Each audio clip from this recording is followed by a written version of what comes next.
Not enough people admit that they like bad music. They're like, this song's the best, this band's the best. Like, yeah, cool for you it is, and that's great. I like awful music too. Listen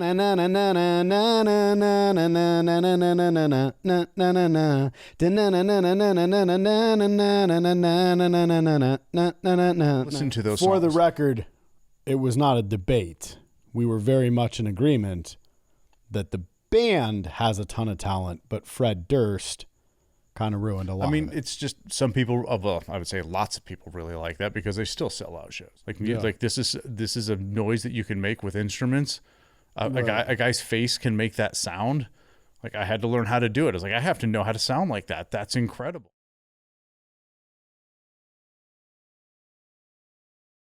What's the name of that band that's playing down here in Arizona that's your favorite ever? You're talking about brand new. Brand new. It's an old band. In fact, yeah, they are. In fact, I wore one of their old T-shirts during the Raul Mendez interview. I was wearing a brand new T-shirt. Oh, nice. That's how I can tell when I go to the comment section because somebody commented on the video or liked it or shared it or whatever. Immediately I see the brand new and I'm like, yeah, it's Raul's video. But yeah, no, I've listened to that band since I was like 17, 18, something like that. And yeah, I think they are one of the most underrated bands of all time.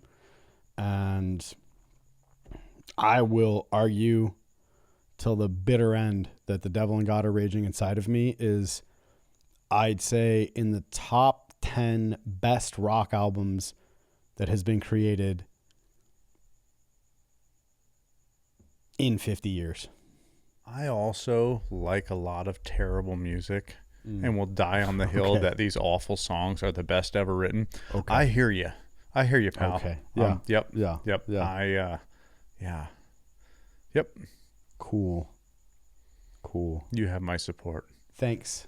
It means so much. Not enough people admit that they like bad music. They're like, this song's the best, this band's the best. Like, yeah, cool for you it is, and that's great.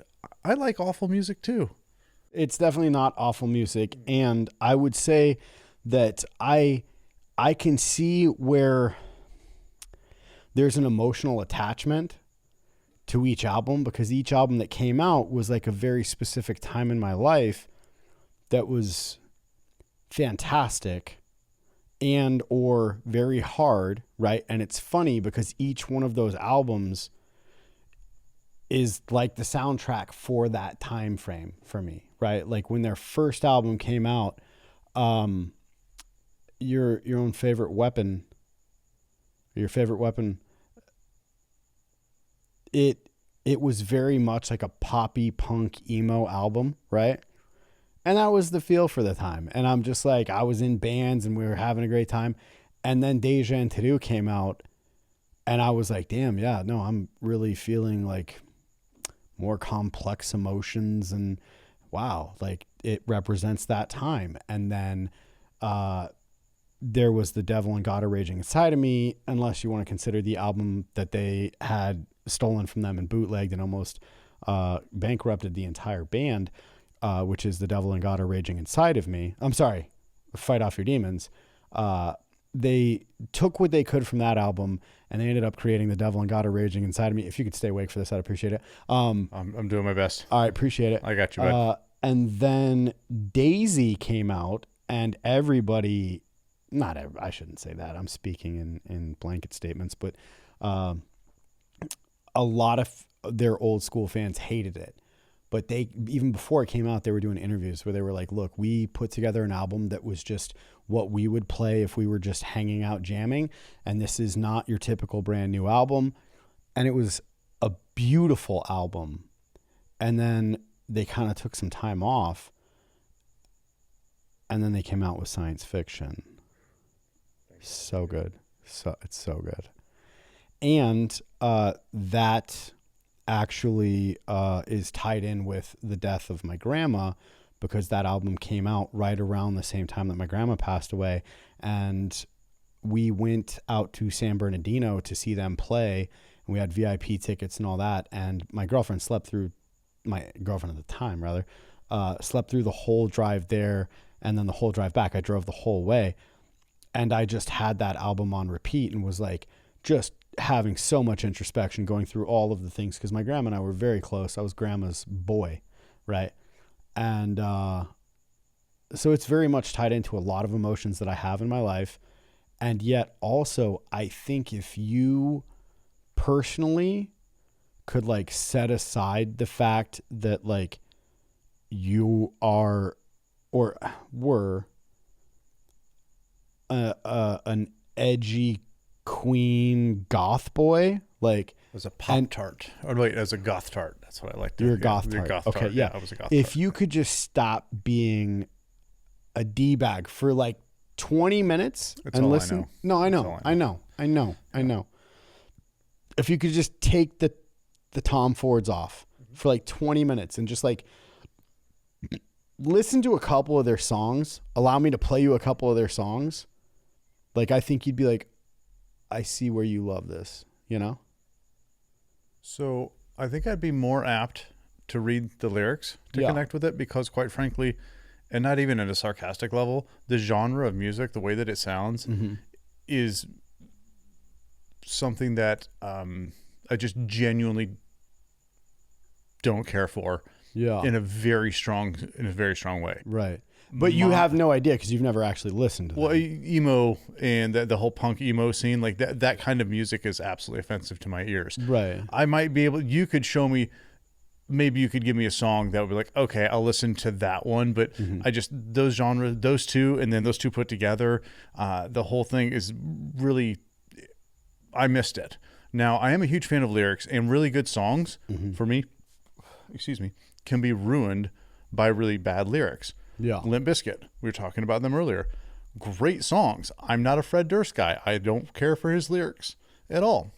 It's difficult for me to listen to those songs. For the record, it was not a debate.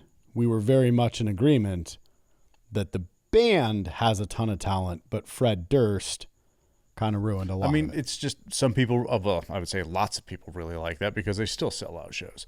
So, you know, to each their own. He just wasn't for me. I have, to my point about how I feel about the music that touches the inside of your soul, I have that with a band called Zayo.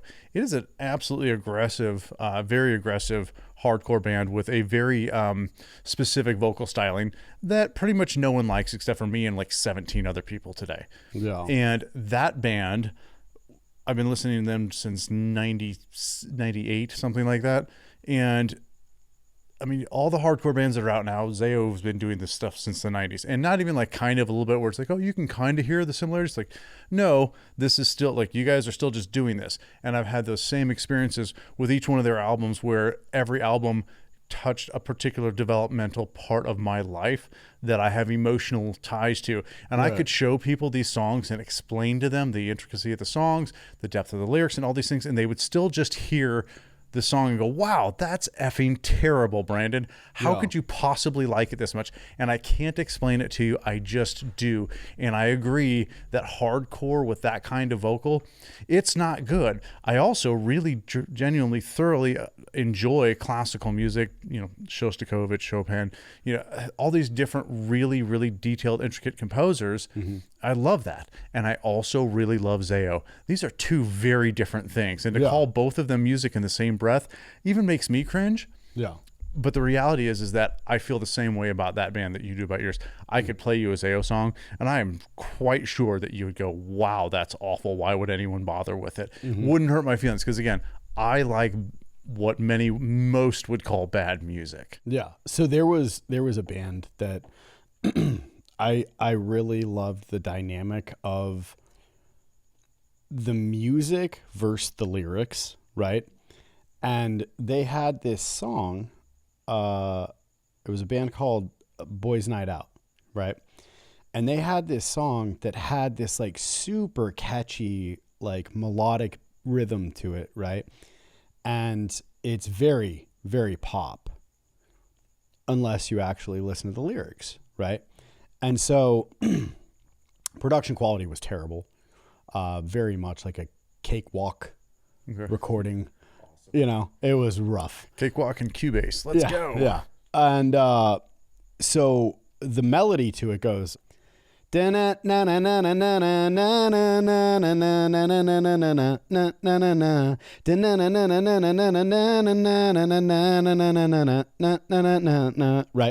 So it sounds like a poppy song, right? Sounds very poppy. Right. And the lyrics to it are, the first time I saw a body bend that. Oh, dude, we can't because we're going to get freaking struck. Look up the lyrics. What's the name of the song again? A Boys' Night Out. What was the name of it? Because if you don't drop the name, the comment section. Affair, or is that Poison the Well? The comment section is going to rip you apart, just like they did with. Look it up. Yeah. That episode of Are You Afraid of the Dark? Oh, God. The vitriol. All right. I'm going to look up the lyrics. You talk about things. Sorry. You know, another band that actually kind of landed really hard for me, or very effectively on the emotional level, when I was in my early 20s, late teens, early 20s, was Converge. And when they dropped You Fail Me, the production level, I'd never heard a hardcore album sound that good. And the songs from front to back, just phenomenal. Like, that's one of those albums for me that if I was, stranded on a desert island, like, which albums would you take? Well, Converge, You Fail Me would be one of them. Would I do The Wall or something? Maybe, I don't know. Yeah, there'd be some classic albums in there for sure, classic rock albums, but for the most part, like, that one is an immediate automatic. Yeah, that's going to be in there. Deftones, White Pony. And Deftones, Chino, that's a wildly acquired taste. I mean, his voice, by all rights, should be offensive to everyone.